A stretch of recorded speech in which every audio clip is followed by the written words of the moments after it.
Пайгамбарыбыз саллаллаху алейхи вассаламдын бул өзгөчө сый болуп берилген экен.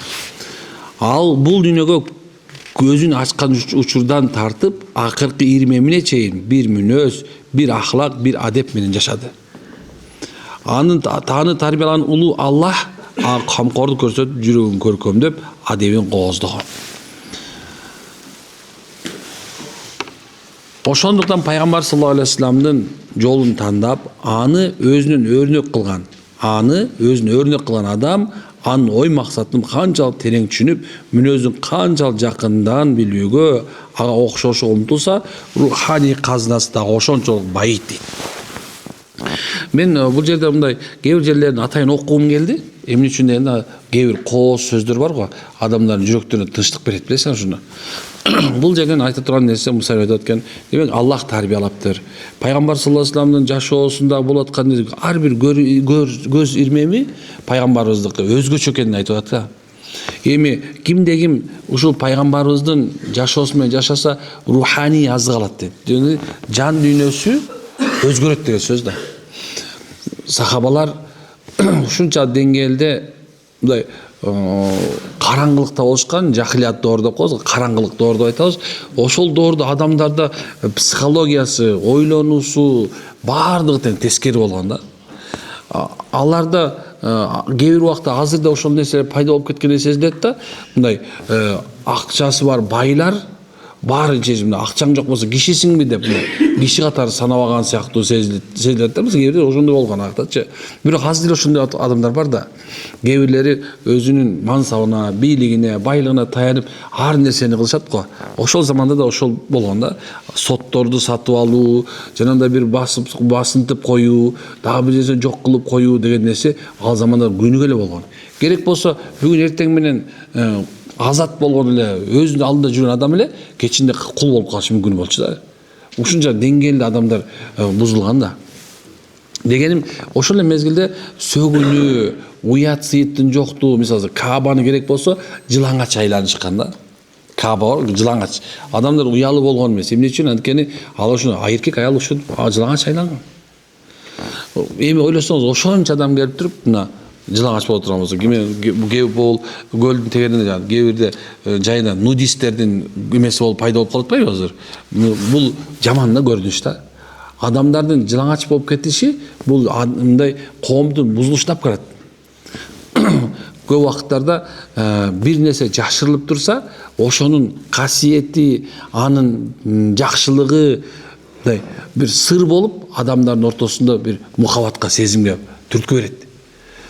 Мисалы, аял кишинин жабыныш керек, денесин жаап жүрүш керек десек, тескерисине жок. Ачууну бул мындай кандай десем, өзүн боштондукта сезүүнүн бир лозунг катары көрүп атышпайбы? Жок, бул андай эмес. Бул жерде чоң бир сыр бар. Эгер адам бир нерсени дайыма көрө берип турган болсо, ошонун кызыгы кетип калат. Ошонун касиети кетип калат. Ошол себептен Аллах балки эркекти аялды аялдай кылып кармайт да. Пайгамбар саллаллаху алейхи вассалам айтат, аялга окшошуп кийинген эркек, ошондой эле эркек окшоп кийинген аялга Алланын каргышын айткан. Лаанат айтылган. Эмне себептен? Эмне үчүн мындай бир карасак жөнөкөй эле кийим, бирок каргыш алыш керек анданчы. Ал эгерде бирөөнү өлтүрүп салса, же болбосо бирөөнүн да бир зулум кылып, ошону каргаса болот турабы? Бирок эмне себептен кийимди каргыш айтылган? Анткени себеп жашоодо кийимдин дагы чоң орду бар экен. Мында бир научный бир статья чыккан экен. Ошондо азыркы мезгилде аял кишилерде гормон, мындай айтканда эркектик гормон көбөйүп кетип атат деп, азыр эркектик гормон көбөйсө, аял киши төрөлүп алыш ыктымалы бар экен да. Эми ошонун жолун издешкен экен. Кандай кылабыз? Кантип азайтыш керек дегенде, мындай бир 3-4 эме болгондон кийин изилдеп отурушуп, мен мына мусулман эмес, мындай эле дүйнөдө метеген атайын профессорлор ушул пайгамбарыбыздын ушул сөзүн алышкан экен.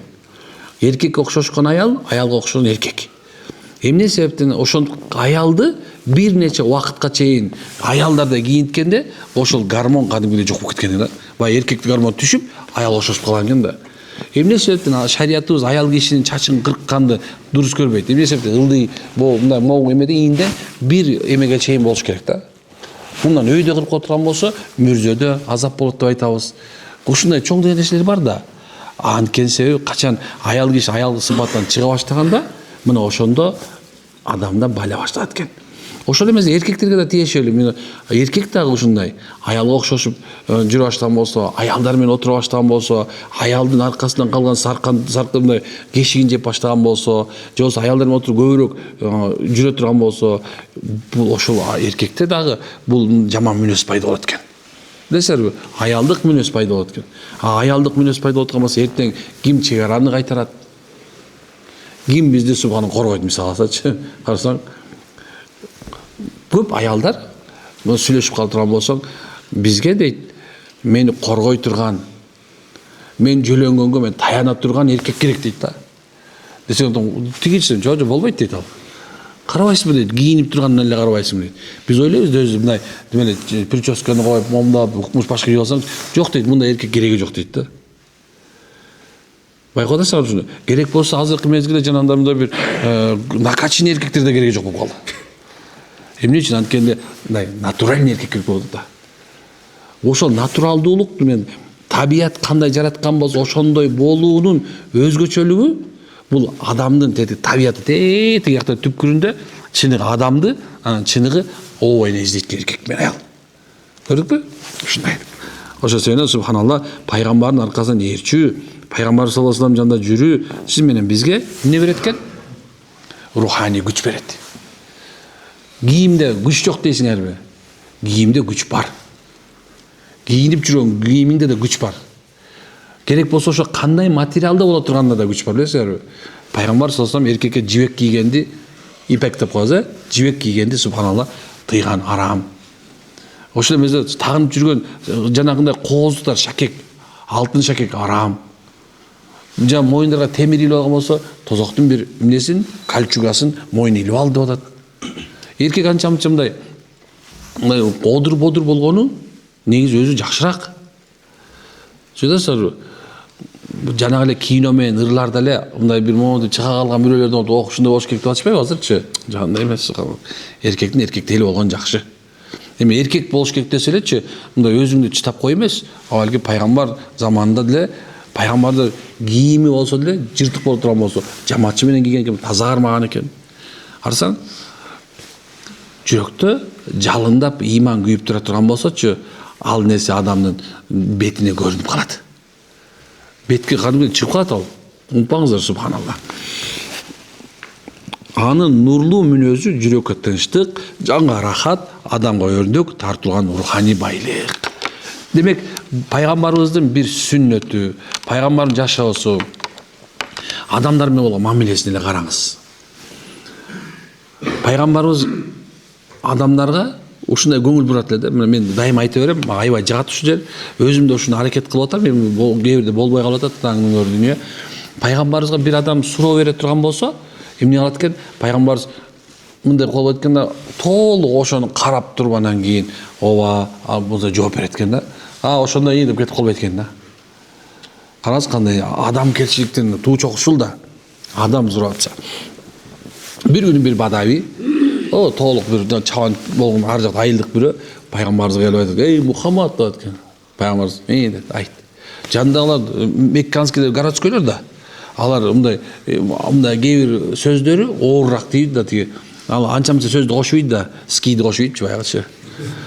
Анан кыжалып кетип пайгамбарыбызга, "Эмне болду?" дейт. Сен анык пайгамбар болуп келдиң, ооба. Айтчы, мен эмне кылайын бейишке киришин жазып кетсе? Сага ошол керек болбу дейт. Мен бейишке айт деди. Айтып аткан, Аллага шерик кошпо. Болду деди. Кошпоймун деп баштады. Намаз оку, бүттү деди. 5 маал. Жылда орозо тутасың, тутам. Бир туганчы курасың, курам. Карасаң, айтты дагы, ушулбу деди. Ушуну айтсам, кылсам бейишке киремби?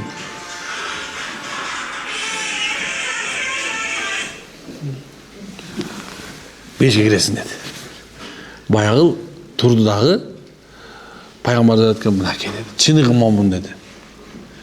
Ошол жерде анча-мынча тыгым болуп аткандар, аябай кийип кетишти, таң көрүп, мен ушу болсом депчи. Карсы, кандай адамдын даражасын кандай көтөрүп салды, көрдүңөрбү? Бул дүйнө менен эмес, бейиш менен сүйүнчүлөп салды уже. Ал болду, пайгамбар оозунан чыккандан кийин ал бейиштик бүттү. Демек мынакей ушундай пайгамбарыбыздын адамдар менен болгон мамилеси. Кээ бир убакыттарда кичинекей бир биз ойлойбуз да мындай, кандай десем, ушу мага зыян береби кылсам, же пайда береби деп кээ бир убакыттарда мамиле кылабыз, билесиңер ушуну. Бул ушул өтө жаман да. Ал эми пайгамбарыбыз болсо, Аллах ыраазы үчүн жаман көрөм дейт, Аллах ыраазы үчүн жакшы көрөм деп койгон. Болду.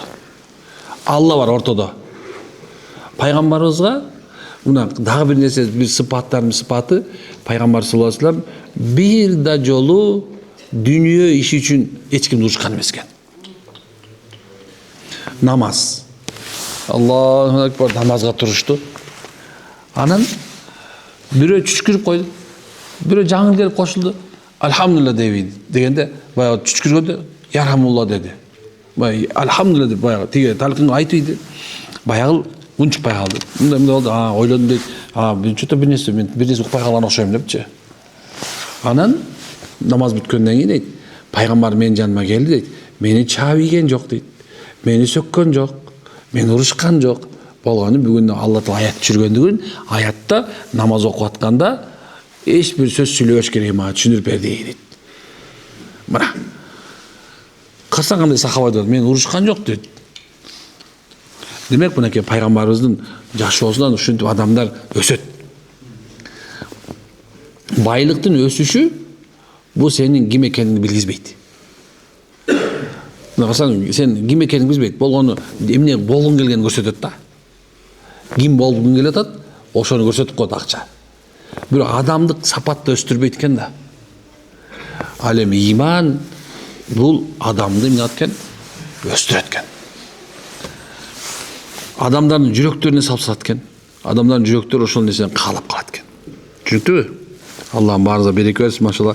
Бизден кечирип коесуздар. Демек, мынакей бүгүн дагы Кудай берсе бир темага өттүк. Кийинкисинде Кудай берсе бул дагы уланат. Даярбызбы? Муну угуш үчүн келиш керек да. Машалла. Адам мындай көп убактар бир нерсе ойлой берем да. Ушундай чоң бир сабак кылыш керек депчи. Чоң бир миң адам отуруш керек. Анан пайгамбардын өмүр баянын окуш керек да. Окуп түшүнүп кетеш керек. Адамдардын жүрөгүндө мухаббат пайда болот да. Карасаң, ушундай адам ушунча эле адам укпаш керек. Миң деген адамдар укуш керек мунучу.